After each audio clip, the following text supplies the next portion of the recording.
Here are a few of my reflections on Sabbath rest, offered to spur your reflections and journaling.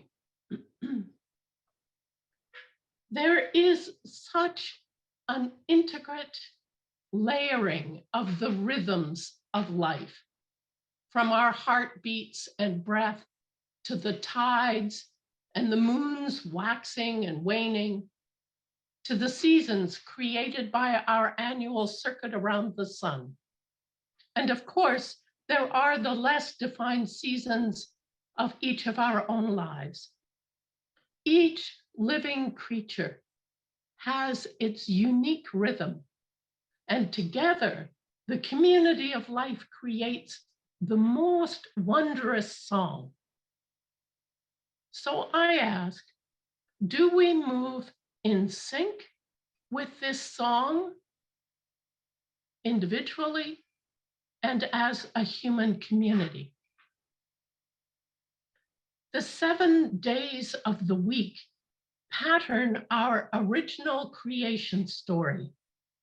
From Genesis, we hear, at the end of the 6th day, God saw everything that he had made, and indeed, it was very good. Thus the heavens and the earth were finished, and all their multitude. And on the 7th day, God finished the work that he had done, and he rested on the 7th day from all the work that he had done. So God blessed the 7th day and hallowed it, because on it God rested from all the work that he had done in creation.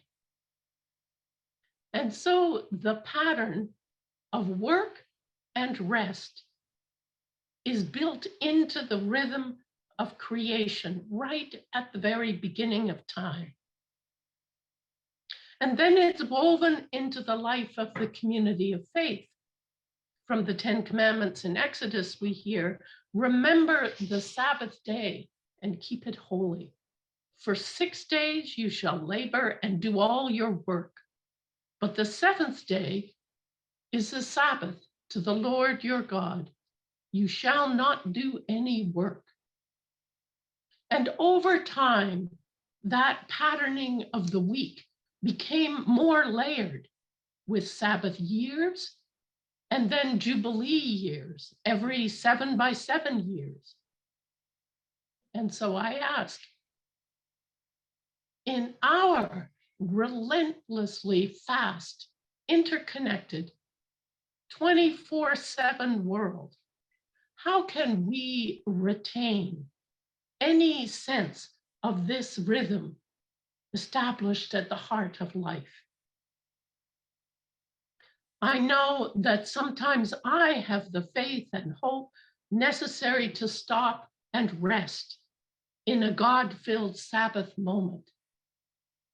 Yet sometimes my anxiety or desire to get things done gets the better of me, and I just keep on working. How can we rest in our restless, crisis-filled moment? Yet our earth and our health requires, indeed, it is crying out for us to take a break, to honor the Sabbath, to stop, to rest, to give time for recovery and renewal for the earth and for our own souls and bodies. To do that responsibly, knowing all our collective pressing needs and crises, we must have a deep faith and a sturdy hope that all is held in God's love. Wendell Berry, a contemporary theologian and Kentucky farmer, invites us into the heart of the mystery of the Sabbath moment.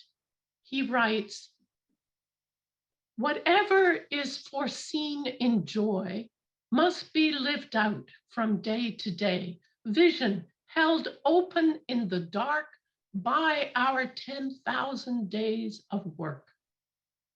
Harvest will fill the barn, for that the hand must ache, the face must sweat.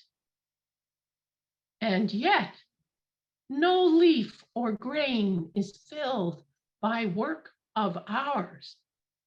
The field is tilled and left to grace, that we may reap. Great work is done while we're asleep. When we work well, a Sabbath mood rests on our day and finds it good. Our work is one small part of the great work of creation. Is our work in harmony with God's great work? We have many, many stories of the personal and ecological costs of our patterns of overconsumption, overuse, overwork. Yet, we also have stories of the healing power of a Sabbath rest for the human body and spirit and for the land itself. Think of the stories of the resilience of birds, fish, whales, forests, and the soil itself returning to life when we stop over-consuming, polluting, and overworking. In addition to healing and recovery, it is in our Sabbath moments that we can attend and tune our hearts to the great rhythms of creation and its maker. We turn and appreciate all that is more than us and our agendas. It is in our Sabbath pauses that we can learn to discern our limits, still our longings, and say, enough is enough. Is this not what it is to make the Sabbath holy?